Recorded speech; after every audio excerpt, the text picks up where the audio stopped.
בערך 25 שנה, משהו כזה, 30 שנה.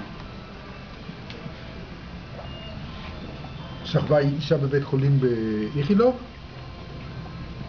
ומאחר והייתה מצוקת דיור שם, אז הכניסו אותה לאיזה מחלקה, ששם החבר שלי עבד. לא הצליחו לגלות מה המחלה, והאישה כל הזמן דעכה.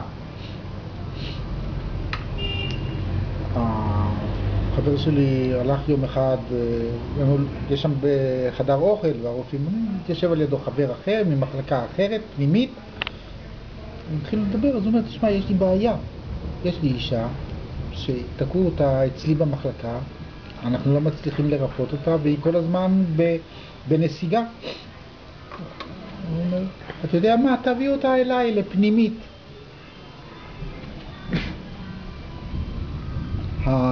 העביר אותה לפנימית, וגם שם הרופא שקיבל אותה ממש לא ידע מה יש.